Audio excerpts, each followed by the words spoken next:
Hello, bachcho. Let's see this question. The question says the ratio of intensities of consecutive maxima in the diffraction pattern due to a single slit is.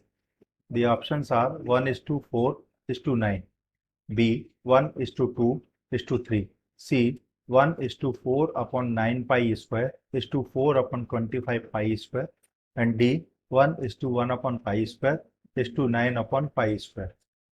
तो आइए सबसे पहले इस question को समझते हैं। इस क्वेश्चन में कहा गया है कि the ratio of intensity of consecutive maxima in the deflection pattern, मतलब कि इंटेंसिटीज का रेशियो कॉन्सिक्यूटिव मैक्सिमा का डिफ्लेक्शन पैटर्न के अंदर इनमें से कौन सा होता है सिंगल स्लिट के कारण। तो आइए इस क्वेश्चन को सॉल्व करते हैं। यहाँ पे देखिए इंटेंसिटी का फॉर्मूला क्या होता है, आई इज इक्वल टू होता है हमारा आई नॉट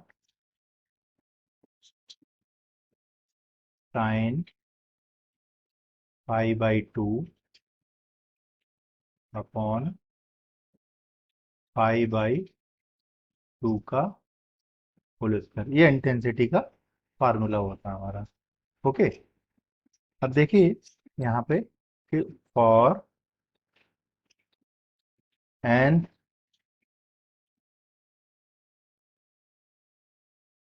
सेकेंडरी मैक्सिमा, ये देखें तो path difference for secondary maxima देखें हम क्या होगा यहाँ पे, पाथ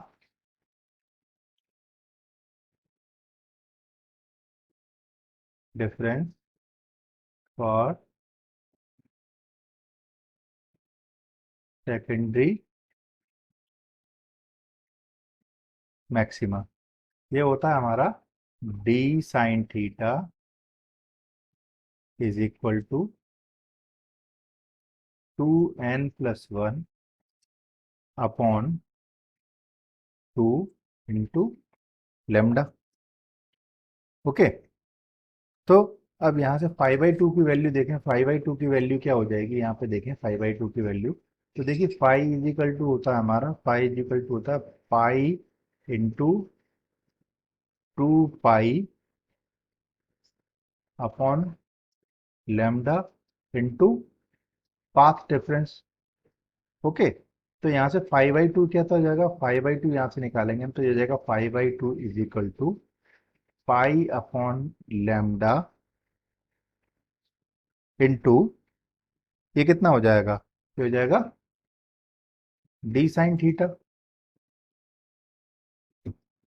ओके, तो यहाँ से देखें हम 5/2 की वैल्यू यहाँ पर हम निकालें तो ये कितनी हो जाएगी हमारी, इस यहाँ से डी साइन थीटा की वैल्यू यहाँ पे पुट करें हम, पाथ डिफरेंस होता है हमारा डी साइन थीटा, तो यहाँ पे डी साइन थीटा की वैल्यू पुट करेंगे तो ये हो जाएगा pi by two is equal to pi by lambda into 2n+1 upon 2 into lambda.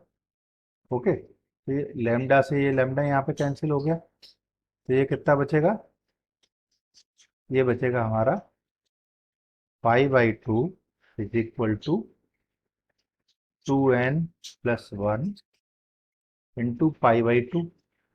ये पाई/2 की वैल्यू आएगी, तो इस पाई/2 की वैल्यू को यहाँ पे इंटेंसिटी की इक्वेशन में यहाँ पे पुट कर देते हैं। तो देखिए क्या होगा, इस वैल्यू को यहाँ पे पुट करें तो ये जाएगा हमारी इंटेंसिटी जो आएगी, ये आएगी I is equal to I naught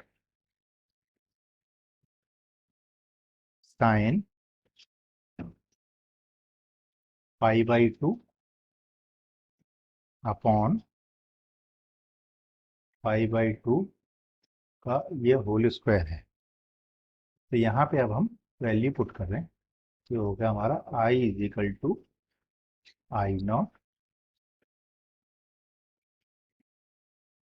sine pi by two की वैल्यू कितनी है, 2n+1 इंटू पाई/2 और डिवाइडेड बाई हो गया 2n+1 इंटू पाई/2, तो जाएगा इसका होल स्क्वायर। ओके। अब यहाँ पे अगर देखो आप, तो ये साइन का, तो साइन के अगर हम देखें कर्व कैसा होता है, तो साइन का कर्व ऐसा होता है ये इस तरीके से। तो यहाँ पे देखें ये पाई/2 आ गया, तो यहाँ पे देखें ये जीरो है और ये पाई है। तो जीरो के लिए साइन की वैल्यू जीरो, पाई/2 के लिए वन, और पाई के लिए अगेन फिर वन। तो यहाँ पे देखिए, तो ये जो है ये पाई/2 का ये मल्टीपल है, तो ये वैल्यू कितनी हो जाएगी यहाँ से देखिए आप, तो अगर ये इसको सॉल्व करेंगे हम, तो ये वैल्यू हो जाएगी हमारी वन। तो इसको सॉल्व करेंगे आगे, तो ये मिलेगा हमको I is equal to I naught upon 2n+1 pi by two. ये हमको यहाँ से मिलेगा। तो आइए अब जरा इनके रेशियो देखें क्या होगा। रेशियो हमसे पूछा गया है किस किस का, तो आइए देखें ये रेशियो हमको कितना मिलेगा। ये रेशियो हमको देखें, तो फर्स्ट हमको मिलेगा, फर्स्ट मिल जाएगा हमको I0:I1:I2। तो ये हमको कितना मिलेगा, फर्स्ट हमको मिलेगा, यहाँ पे वैल्यू पुट करेंगे हम, तो फर्स्ट मिलेगा हमको I, फिर सेकंड वैल्यू हम पुट करेंगे, तो ये हमको मिलेगा, ये वैल्यू हमको मिलेगी 4/9 पाई स्क्वायर, और ये थर्ड वैल्यू मिलेगी हमको 4/25 पाई स्क्वायर। ओके, तो यहाँ पे आंसर देखें हमारा, तो आंसर देखिए आप हमारा, तो आंसर हमारा करेक्ट आंसर है C, 1:4/9 pi square pi square. So remaining answers are wrong. So correct answer is C. I hope you understood it well. Best of luck.